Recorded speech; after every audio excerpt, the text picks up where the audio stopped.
تیسری لہر کے سلسلے میں رپورٹ جو تیار کی جا رہی ہے، اس میں اس وقت ہم دانگلی پل پہ موجود ہیں۔ یہ پاکستان اور آزاد کشمیر کو ملانے والا پل ہے، جہاں پہ ایک چوکی قائم ہے ضلع میرپور کی طرف سے۔ تھانہ پولیس ڈڈیال نے یہاں پہ قائم کی ہوئی ہے۔ اس وقت میرے ساتھ نائب تحصیلدار صاحب بھی موجود ہیں، جو اس سارے معاملے کو مانیٹر کر رہے ہیں اور چیک کر رہے ہیں۔ دیار غیر سے آنے والے لوگوں کی بھی تفصیل یہ بتائیں گے، اور ساتھ ساتھ یہ بھی بتاتا چلوں ناظرین کہ لوگوں کی آمد و رفت جو ہے وہ تاحال اس طرح نہیں رکی جو توقع کی جا رہی تھی، جس طرح میں نے یہاں پہ آ کے دیکھا۔ بہرحال پھر بھی جو جتنی جو توقع ہے اس سے زیادہ پولیس اپنا کام کر رہی ہے۔ نائب تحصیلدار صاحب اس کی خود نگرانی کر رہے ہیں، تو ان سے بات بھی کرتے ہیں۔ السلام علیکم جی وعلیکم السلام صاحب، کتنے لوگ دیار غیر سے کل سے یہاں پہ جو اپنے نوٹ کیے، آج کتنے ہمیں اس کے متعلق بتا دیں؟ کل جو ہیں وہ 78 جو ہے نا وہ کل سے آئے ہیں اوورسیز سے، اور آج تک جو ابھی تک آ چکے ہیں وہ 48 تعداد ہے جو ہے۔ تعاون کیسا ہے تحصیلدار صاحب، نائب تحصیلدار صاحب، کیسا تعاون ہے لوگوں کا؟ لوگ اس پہ کوئی پین بھی لے رہے ہیں یا صرف یہ سمجھتے ہیں کہ پولیس کھڑی ہے تو ہم نے گزر جانا ہے یا ہم نے یہاں پہ رک جانا ہے؟ کیا سمجھتے ہیں لوگوں کا تعاون اسی طرح ہے جس طرح پچھلے 2 لاک ڈاؤن ہوئے اس طرح ہے؟ بس ملا جلا ہے کہ کچھ لوگ جو ہے نا ان کو شعور ہے، وہ سمجھتے ہیں، ہم ان کو بتاتے ہیں تو وہ واپس چلے جاتے ہیں، لیکن کچھ جو ہے وہ ضد پر آ جاتے ہیں کہ ہم نے جانا ہی جانا ہے۔ تو کچھ کے پاس پرانی رپورٹیں ڈاکٹروں کی پڑی ہوئی ہوتی ہیں، کوئی ہیلتھ ایمرجنسی بھی نہیں ہوتی، پھر بھی وہ سفر کرنا چاہتے ہیں۔ غیر ضروری سمجھتے ہیں سفر کی تعداد آج بھی زیادہ ہے کہ لوگ خود جو ہونے چاہیے وہ نہیں کر رہے، اور وہ جو غیر ضروری سفر ہے وہ کر رہے ہیں۔ نہیں، کم ہوئی ہے تعداد، ہم نے واپس، جی ہاں، جو غیر ضروری سفر والے ہم نے ان کو واپس بھیجا ہے۔ جو جن کو ہیلتھ ایمرجنسی ہے حقیقتاً ہے تو ہم نے ان کو دیکھا ہے، چیک کیا ہے اور ان کو اجازت دے دی ہے سفر کی جو ہے۔ سفارش کیا سمجھتے ہیں؟ فون وغیرہ بجتے ہیں یہاں پہ سفارشی لیڈران کے، سیاسی لوگوں کے، سماجی لوگوں کے، اس طرح اس کا بھی کوئی سامنا ہے؟ بس تھوڑا بہت تو ہے لیکن اتنا نہیں ہے جو ہے نا۔ اچھا ناظرین، ان کا کہنا ہے کہ لوگوں کو چاہیے کہ وہ جو ہے وہ اپنی ضرورت کے مطابق سفر کریں اور ضرورت کے مطابق ہی یہاں سے گزریں۔ بنیادی طور پر یہاں پہ لوگوں کو رکھنا، یہاں پہ تکلیف پہنچانا، نہ ہی انتظامیہ کی کوئی اس میں کوئی فائدہ ہے، نہ ہی لوگوں کو نقصان دینا کوئی فائدہ ہے۔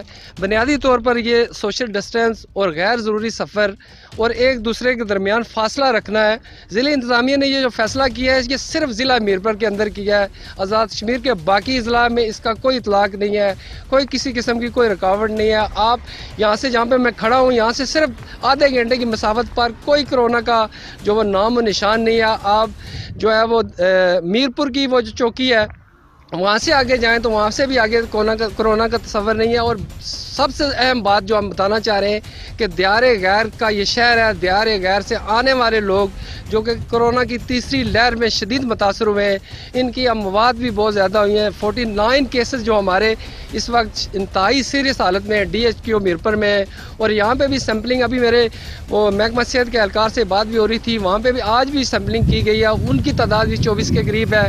مزید بھی جو ہے وہ چیکنگ پڑتال کی جا رہی ہے، اور یہ لاک ڈاؤن جو ہے شہر کے اندر، یہ تحصیل ڈڈیال کے اندر تاجروں نے بھی اس کا جو ہے شدید قسم میں اس کی جو ہے مذمت کی ہے۔ انہوں نے کہا کہ جی ہمیں یہ لاک ڈاؤن منظور نہیں ہے، اور ضلع انتظامیہ کا ظلم یہ ہوا کہ DC صاحب نے 2 دن قبل یہ چارج سنبھالا، اور چارج کے دوسرے دن ہی یعنی 28 فروری کو یہ اعلان کیا گیا کہ 1 مارچ سے لاک ڈاؤن کا انعقاد کیا جائے گا۔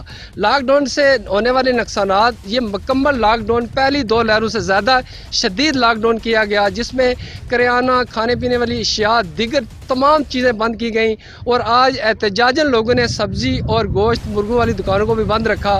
میرپور کے اندر بھی ایسا ہی کیا گیا، سلام گڑھ کے اندر، چکسواری کے اندر اور دیگر جگہوں پہ بھی تاجر تنظیموں نے اطاعت کر کے اور یہ باور کروایا کہ ہمارے ساتھ زیادتی ہے۔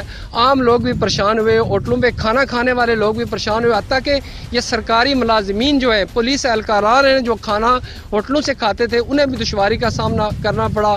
مزید بھی لوگوں کے لیے دشواریاں پیدا ہوئی ہیں۔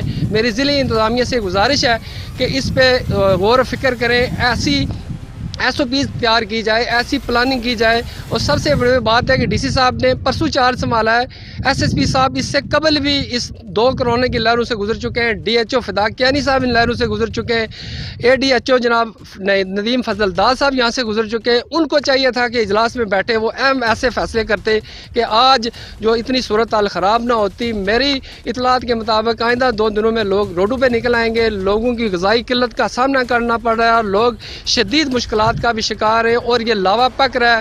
میں سمجھتا ہوں یہ 8 دن کا لاک ڈاؤن جو ہے یہ انتظامیہ اور پولیس کے لیے بھی مسئلہ کھڑا کرے گا اور ارباب اختیار اس پہ خصوصی توجہ دیں. اسد شریف کالس, عدالت نیوز, ڈڈیال.